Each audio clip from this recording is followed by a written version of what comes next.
Hi, very good evening everyone, my fellow student Toastmasters and honorable judges. So may I just have a quick show of hands? How many of you could relate to the frustration when you're trying your best to fall asleep, but you just couldn't?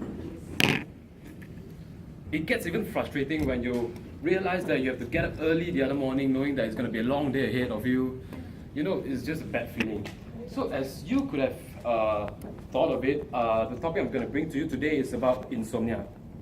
So let me give you a very brief definition of insomnia. It's actually a sleep disorder categorized by difficulty in falling asleep and or staying asleep. So for the following few minutes, I'm going to talk to you about my personal stories that led me to present to you this topic today. Secondly, I'm just gonna share with you a few possible causes for insomnia, and thirdly, I'm gonna give you a few tips on how to overcome it. So, why am I talking about insomnia? It's because I can easily have trouble falling asleep, and it happens all the time if I'm careless enough. There are just times when I'm really tired and I really want to fall asleep, and I try to keep as calm as possible, and my mind just goes like.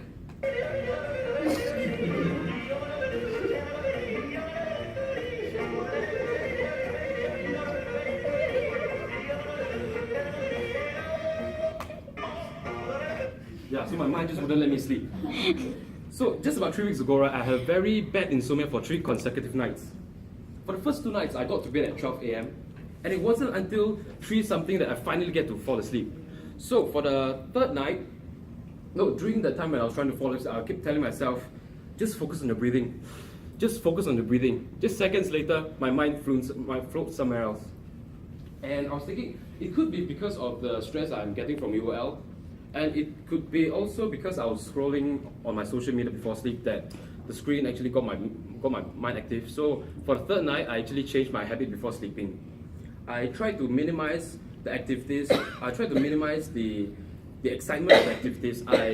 Instead of scrolling online, instead of surfing online, I was studying while streaming soothing and calm music from sleep playlists on Spotify.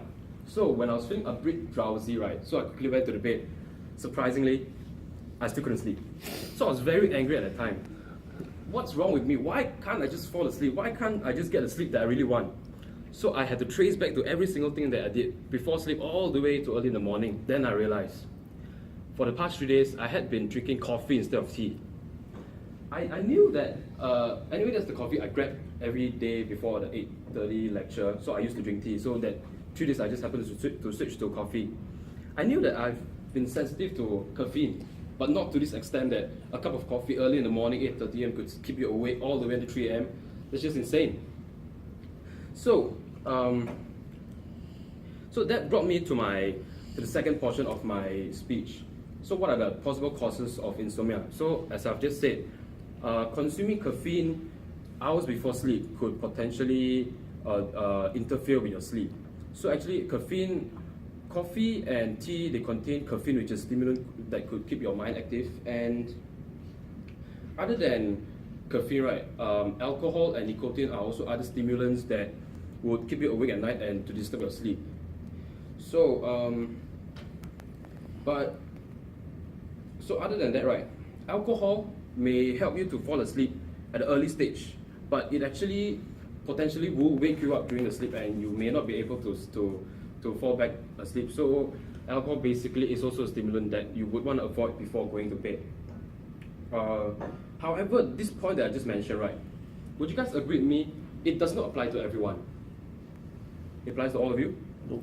Because I actually know friends who would habitually drink coffee at night, yet they have never had any problem falling asleep at night. And also recently I found out that I was sensitive to whiskey.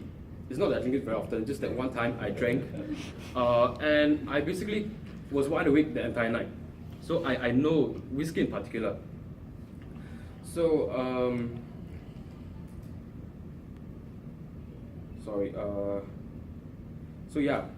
so different people will react differently to all these kind of substances.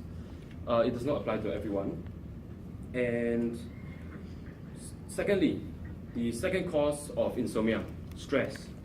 Concerns about work, school, health, work could interfere your sleep and making it hard to fall asleep and to stay asleep.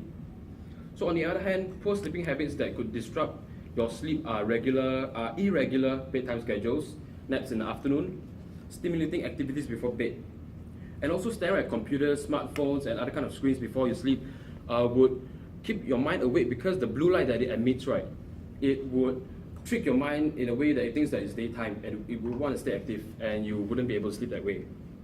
So 2 nights ago, while I was preparing this speech at night, I was preparing and my mind was pretty stimulated, and after that I couldn't sleep. Yeah, that's how bad it is. And lastly, of course, insomnia can also be caused by various medical conditions and also mental health disorders. The list goes on, but if I'm to cover more, I wouldn't have enough time to complete within 7 minutes. So now I have covered with you several common causes of insomnia, how to overcome it. So here are a few tips. Firstly, keep your bedtime and wake time consistent from day to day. Secondly, control your naps during daytime. Thirdly, limit your caffeine and alcohol intake during the day, depending on your level of tolerance. And also avoid large meals and beverages before sleep. And lastly, you can create a bedtime ritual such as taking warm bath, listening to soft music, or even reading. So to conclude, I've shared with you my personal experience on insomnia. Secondly, I've shared with you the common causes of insomnia. Thirdly, I've shared with you a few tips on how to overcome insomnia. But at the end of the day, what you really need to know is that what will cause you to have insomnia.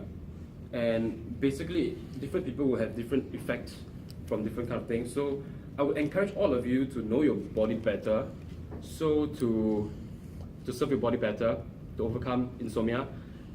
A good sleep is very important as it directly affects our performance during daytime, school or work. So sleep is very important. So with that, I'd like to end my speech and thank you for paying attention. Thank you.